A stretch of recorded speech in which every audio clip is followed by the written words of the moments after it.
Alright, here we are. Due to technical difficulties, I had to stop doing the videos yesterday, picking back up today. It's Tuesday morning, and so obviously the wardrobe changed, but the secret location stays the same. So if you can guess where I am as I film this video, you get extra bonus points and extra jewels in your crown. I can put a good word in for you. So that's the exciting part of watching this video. You never know what you're going to get from faithfully studying for Sunday school. How would I teach the tone and feel tool? What would I do as I proceed through this this tool? Well, any of the scriptures that the author uses in his chapter, I think, are excellent. We've talked about the Ezekiel and the Psalm portions from last video, and I like this idea of kind of boiling it down, you know, as they call it, the paper-saving paraphrase. And talking about what the difference is between presenting the information in the text as the author does, with all of the drama and all of the weightiness and all of the passion and the emotion, versus just saying the statement of fact. What does that communicate? And so you can use any of them that they have in here. I think they're all excellent. In Mark chapter 4, you look at the Dig Deeper on page 85. Mark chapter 4 says, look at the 4 incidences recorded there, or not incidences, incidents. How does Mark's use of detail help us to feel the extent of human helplessness before Jesus steps in? Well, you've got the disciples on the boat in the raging storm, and then Christ is woken up and he calms the storm. You have the demoniac who lives in the region of the Gerasenes, who cannot be held with chains, and who's insane, and who cuts himself, runs around naked, and then Jesus comes in and he heals him, makes him of his right mind. You have Jairus, the synagogue leader, after that, whose daughter, who's 12 years old, is sick unto death, and he finds Christ and implores him to come with him, and eventually the daughter dies, and his household servants tell him, why bother this teacher anymore? She's dead. And then you also have the woman who's had the issue of blood for 12 years, has had the issue of blood, and finds Christ and clings to the hem of his garment and is healed. So in all of these situations, the details that Mark includes, you can just spend time looking at what are the details, because he quite simply could have said there was a storm, there was a demon-possessed man, there was a girl who was sick unto death, and there was a woman who had been sick for 12 years. Right? Could have just laid that out, talked about how Christ healed and transformed, and then moved on. But he includes details. So we talk about what that means, what the feel is. We look at the 1 Samuel chapter 1 passage, and you see how the descriptions of Hannah, it says, how does the writer enable us to identify with Hannah's situation so that we're genuinely relieved and delighted when God intervenes? Well, you see the despair that Hannah feels, knowing that she is one of 2 wives, and that in that culture, not being able to bring forth children, especially a son, was terrible, and her rival wife, if you want to call her that, was able to bear children, but she couldn't, and so she was shamed, she was downtrodden, and then there she is at the temple praying, or there in Shiloh praying, and she is praying in such a way so desperate that Eli sees her and thinks that she's drunk. Just the way that she's praying, she's mouthing the words, she's just getting into it, and he thinks, man, what is this woman doing when she's drunk? So you see her sense of despair. So those are the details included by the author of 1 Samuel in order to let us know how desperate she was so that we could identify with her situation. Then they use Psalm 42, that imagery there, really understanding the desire the psalmist has for God as the deer pants for the water. So you could use the Hosea text starting on 86 for our youth. Again, it's just your discretion as a teacher, thinking about whoredom and adultery. How detailed do you want to get with that? If you want to get it all, I think we have plenty of information. You don't even have to use that text, but if you wanted to, it definitely conveys a certain tone and feel, which leads us to think, or leads us to ask the questions of why does God include this? What does he want us to feel based on what he feels toward his people and how they have acted in rebellion and idolatry? Well, let's come to page 88, the Dig Deeper there. I like this exercise with the imagery and the metaphor of water in Jeremiah. And each time that that water is used in these example verses, it definitely has a different picture. There's a sense that's being conveyed in the following metaphors. And so you could split your class up into different groups to look at these, or just in a group setting, have somebody read it and talk about it. But Jeremiah 2:13 and 18, the river or the water there, God says Israel is guilty of two transgressions. The one is they have forsaken Him, the fountain of living waters, and number two, they have created cisterns for themselves, broken cisterns that cannot hold water. Verse 18 says that they have gone off to Egypt and Assyria to drink of the Nile and of the Euphrates. Now this is a picture of the fact that Israel sought geopolitical asylum and protection from Egypt and Assyria instead of resting in God's protection upon them.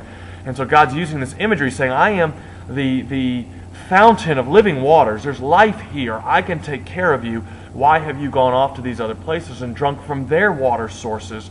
And then also kind of on a spiritual level, each nation had its own gods, its own pantheon, and deity was very territorial back then.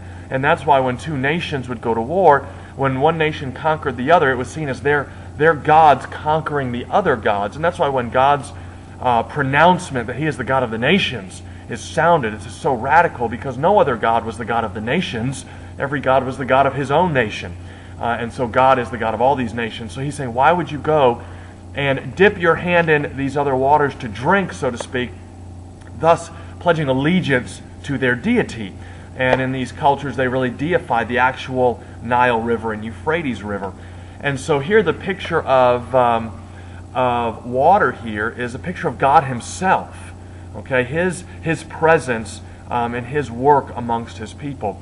Jeremiah chapter 6 verse 7 says, as a well keeps water fresh, so Israel has kept their evil fresh. So water here is a picture of evil.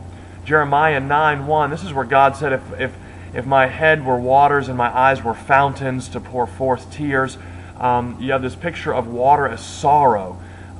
These fountains just pouring forth tears. The amount of sorrow and weeping that God would do because of His heart toward His people and their unfaithfulness and the situation they find themselves in. So water, there's a picture of sorrow. In Jeremiah 17:7 and 8, it's life and provision. This text that's very similar to Psalm chapter 1. Blessed is the man who puts his trust in God, whose trust is the Lord. He's like the tree planted beside these waters, whose roots go out toward the water. So when there is famine, and those who live away from the river are dried out and have no sustenance, the one who's planted next to the stream, next to the river, continues to have life. And so God uses this imagery here of water for provision, His provision and life-giving sustenance for His people, those who trust in Him. Jeremiah 31:9, this is kind of similar to Psalm 23, how the psalmist says that God is his shepherd, and he quiets him, He stills him, He brings him to those still waters and lets him lie down in green pastures. This picture of serenity and peace that God gives to this kind of scared and skittish sheep. But here He says He's going to lead His people back from exile. This is a time of promise in Jeremiah's prophecy. And Jeremiah 31:9 talks about how they will walk alongside that stream. And you think about the easy grade of the ground going into these streams and these rivers. He says it's going to be easy walking as we come back from exile. That's how I'm going to lead you. You're not going to stumble. I'm going to carry you. It's going to be easy trails for you. And so it's peace or ease of travel. So here you have these 5 images. And then this really, there's no wrong answer or right answer to this next part of the question. Which one strikes you most forcefully? Now for me, it's the first one. I love that picture of God as the fountain of living waters because it speaks of God Himself. I also, just speaks to my own heart. Why are you going to Egypt and drinking of the Nile? The reality is, you drink of the Nile now, all you're going to get is giardia. But I just like that picture. So for me, that was the one that struck me most forcefully. But again, just thinking about the tone and the feel that is conveyed through this little word, water, and how the author and God Himself, through Jeremiah and his prophecy, brings different feelings and different tone and different feel to us as we read those portions. A few other scripture portions you can use in this type of exercise. Matthew 23, when Jesus is confronting the Pharisees, it would have been very easy for Christ just to say, you guys are very legalistic. You guys are putting your stock in your works, and that's not what God calls you to. And in fact, you're leading others astray because you're leading people to follow you. But instead, over and over and over, what does Christ say? Woe to you, you scribes and Pharisees, you teachers of the law. Woe to you, woe to you. And such harsh words. And so what kind of tone and what kind of feel is communicated to us as readers of this gospel in Matthew 23 from the words of Christ? And what does this say about how Christ feels about what the Pharisees are doing? And what does this communicate to us about the author's purpose in sharing this information with us? Great text to use there. Romans 8, what can separate us from the love of God? Paul very simply could have just said, well, nothing can separate us, and that's it. Well, then he goes on into this litany, though, of neither height nor depth nor life or death nor angels nor principalities. All these things, right, can separate us.